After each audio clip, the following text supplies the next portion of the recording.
Yeah, I'm throwing a pity party. I know everybody has struggles, especially right now with everything that's going on, but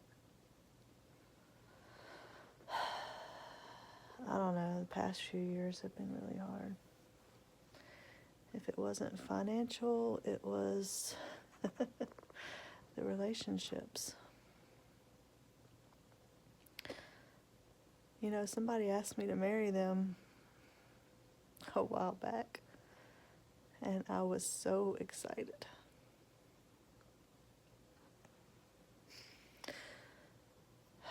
I thought he was the one.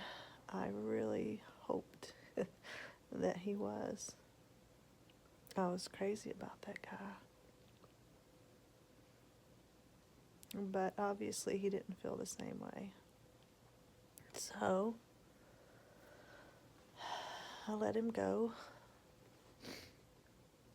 He couldn't commit, and I felt that in a lot of ways, he was disrespectful towards me. He put me on the back burner. He made his friends a priority over me. He constantly made me feel like I was in last place. So I had to close that door because it was just too painful. So after I thought I had found the man I was going to spend the rest of my life with, and maybe my life was going to actually start to change and get better, here I am, right back where I started. Sorta.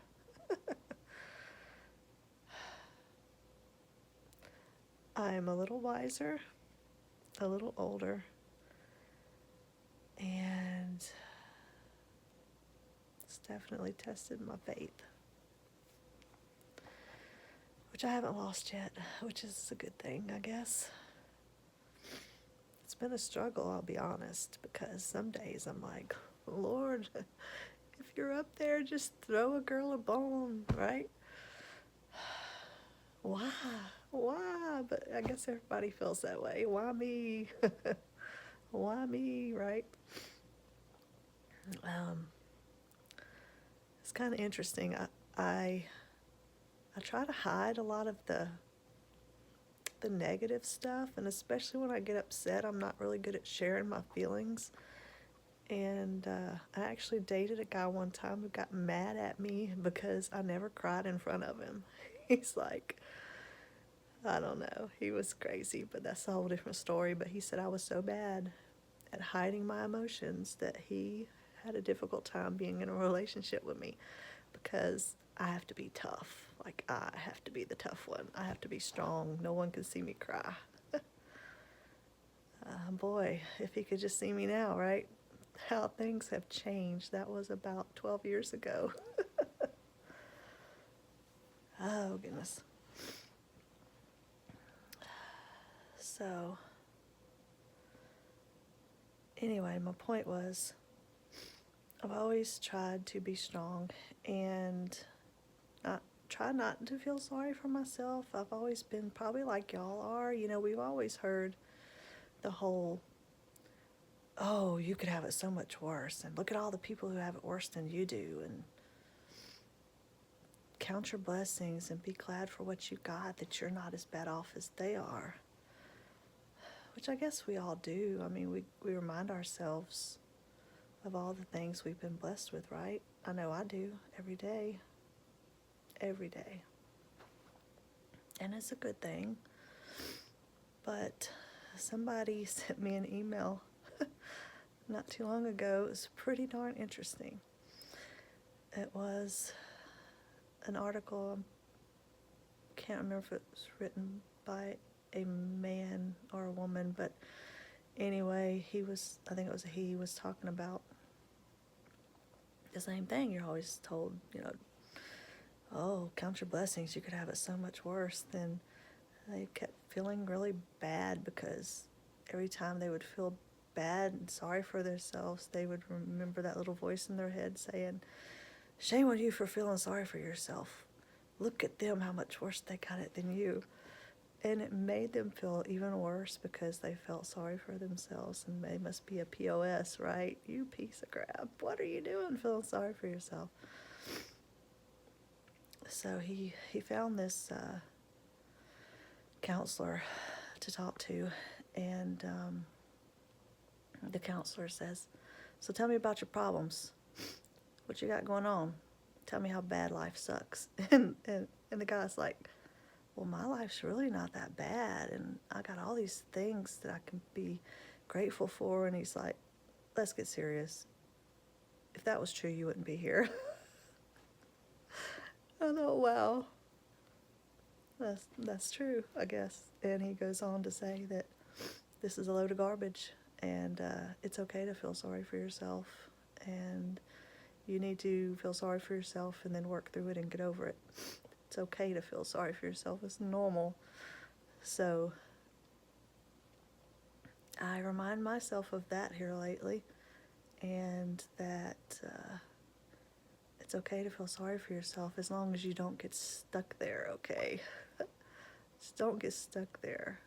Have your little pity party and put it away and move forward. So I guess that's what I'm going to be doing, and it's going to be a struggle, and I know y'all are struggling too. Oh my God, the world has gone mad.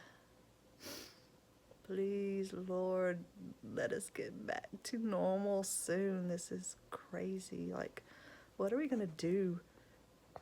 All these people are out of jobs and sitting at home and waiting for this to blow over, and it's insane.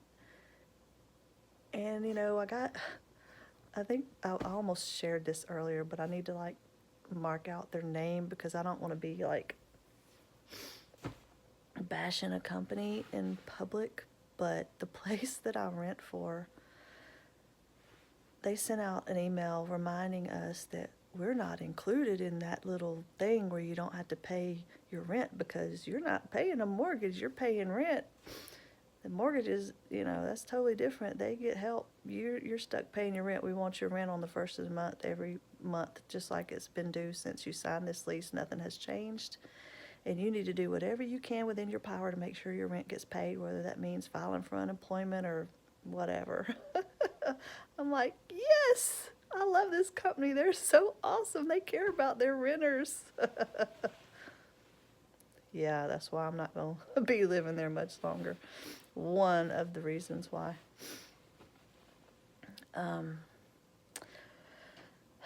They haven't kicked me out yet, so that's good.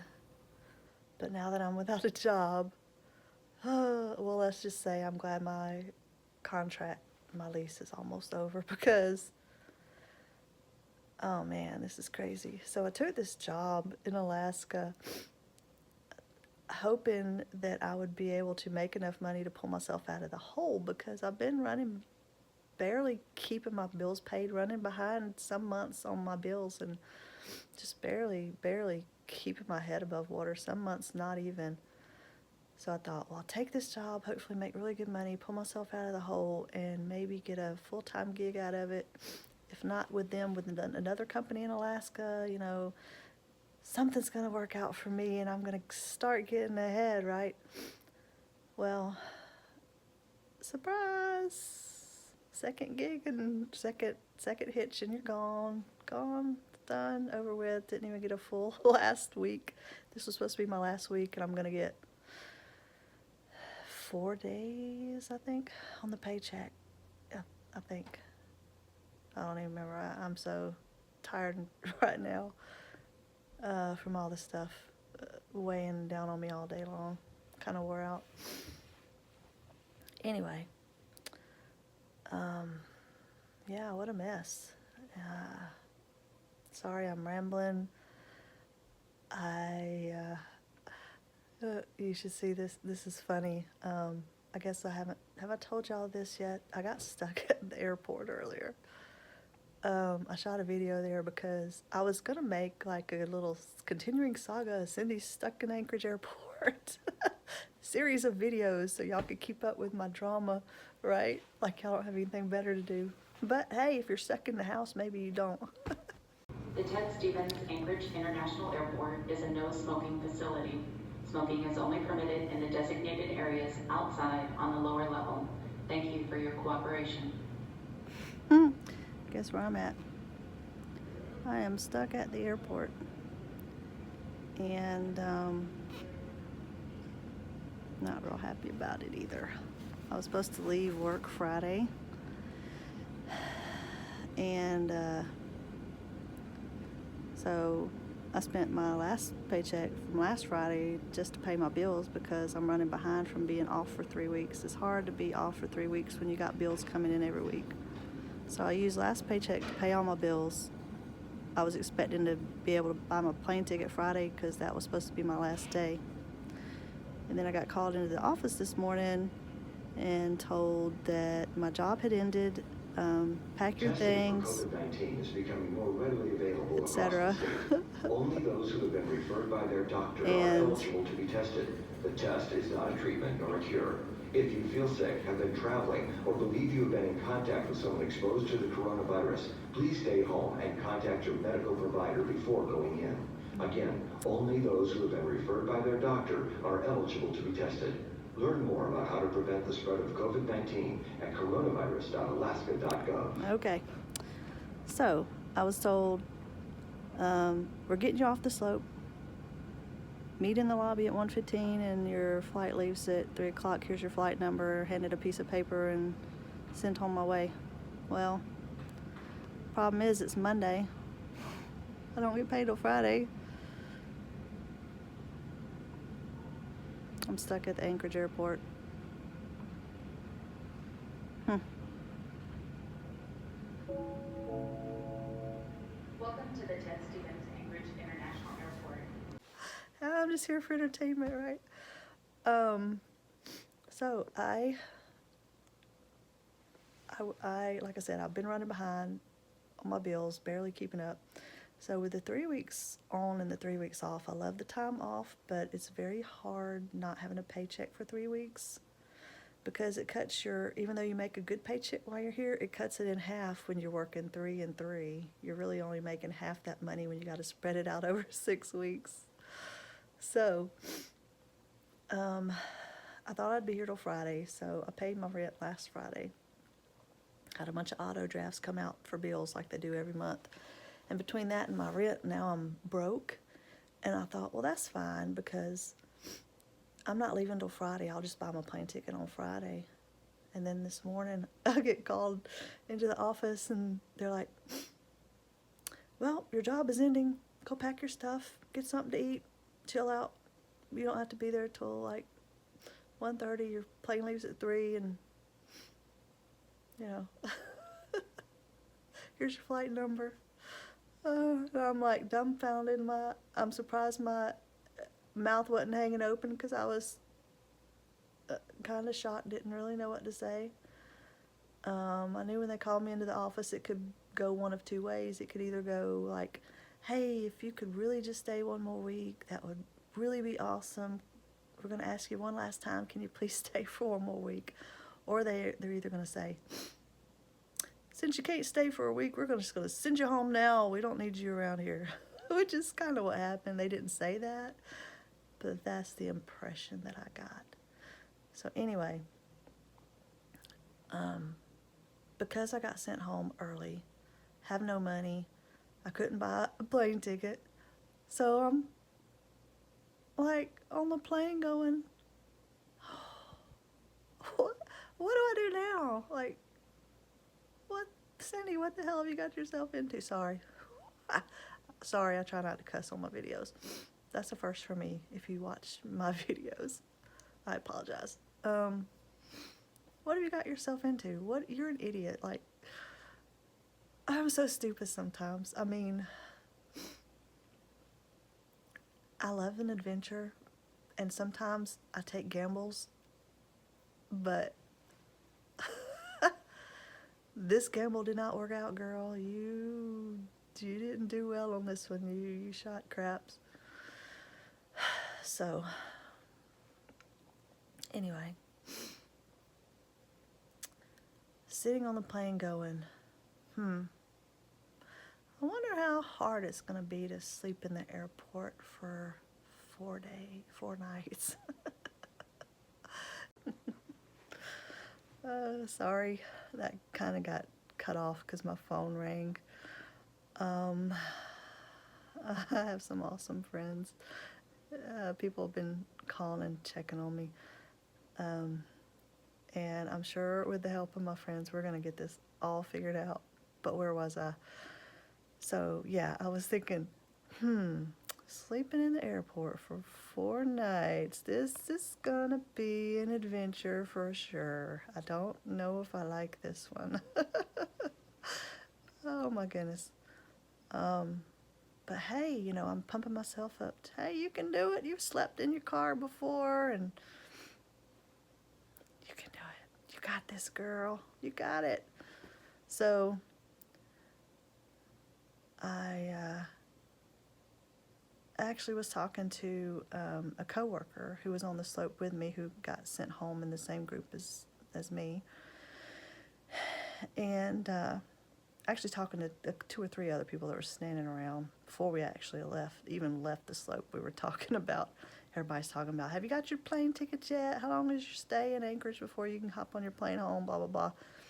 And I just kind of laughed. I said, hey, you know that movie where the guy gets stuck at the airport and he's going to like sleep there for a bunch of nights? I said, that's me. That's going to be me, because I ain't got a ticket and I ain't got no money for a ticket. And they were like, what? Are you serious? So he was standing there when I made the comment. And when we got to Anchorage, he comes up to me and he says, like, seriously, if you are seriously stuck here for a bunch of days, we're not going to let you just sleep in the airport. Like, I will help you out, you know. So we exchanged numbers, and he texted me, asked me if I'd figured it out. I'm like, no, I'm still working on it, which I made a bunch of phone calls and text people and whatever. And it's like, I know everybody's in a panic lately, and everybody's stressed out trying to figure out how to take care of themselves. So I didn't really expect it to be very easy to find help right now. So I didn't really find any. So I texted him back and I said, thank you for your offer. I didn't find any help, and I would greatly appreciate it if you would help me get a hotel room. So he said he and his girlfriend wanted to help me with a hotel room. It was very nice. They were very nice people, and I'm very, very grateful. It's just awesome, the kindness of strangers. I really don't even know these people, and they're helping me, and it's awesome. It's hard. I've helped other people I don't know before, but I've never really had total strangers help me before, and it's very humbling and kind of hard. It's hard for me to accept help. I'm better at giving help than taking it. Unless it's somebody that I'm dating, you know, that's totally different. I'll let you do anything you want to help me out, and I reciprocate. I always try to help out the guy I'm with, but that's totally different. Like, these people don't know me. And, like, just being so nice to make sure I don't have to sleep in the airport. That was really awesome. So, anyway, that's where I'm at today. I am in this hotel, and tomorrow we're going to get this figured out. But sorry for the long ramble. I've been having a lot of people ask for updates. So this is where I'm at, stuck in Anchorage, and there's crazy news out there, like Alaska's getting serious about this virus thing, and they may shut down flights. They're already shutting down flights coming into Alaska. Like, if you're in the lower 48, like they were shutting other countries out already and letting people from the lower 48 fly up. Now they're not going to let anybody from the lower 48 fly up either. They're like, nope, y'all are done. Y'all ain't coming up here either. So it's crazy. I mean, that's people coming into Alaska. Do they plan on canceling all flights in and out of Alaska? I don't know yet if that's going to happen. But hey, you never know with the way things are going. I mean, it is pretty crazy lately.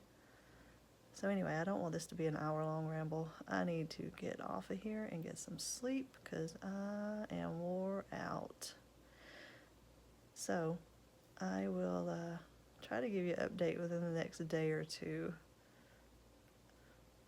And post below, let me know how y'all are coping with what's going on locally where you're at, because I'm kind of curious. Is the whole country on lockdown now? This is nuts. Thanks for watching. Thanks for all the people who sent me messages, private messages, also emails, checking in and giving me encouragement. Thank you so much. Y'all have brought a smile to my face many times throughout the day, and a couple of messages made me laugh, and thank you. I needed that. That was awesome. I guess I'm just going to say a little prayer before I go to bed for our whole country, because we all need it right now. So thanks again. Oh, and there is more to this story, so please stay tuned, because I want to give credit where credit is due. I have some people that I need to thank and some other little details that I left out because the video is getting so long, but stay tuned and I will let you know all the juicy details. Well, maybe not that juicy, but some of them are pretty darn great. So see you in a couple days.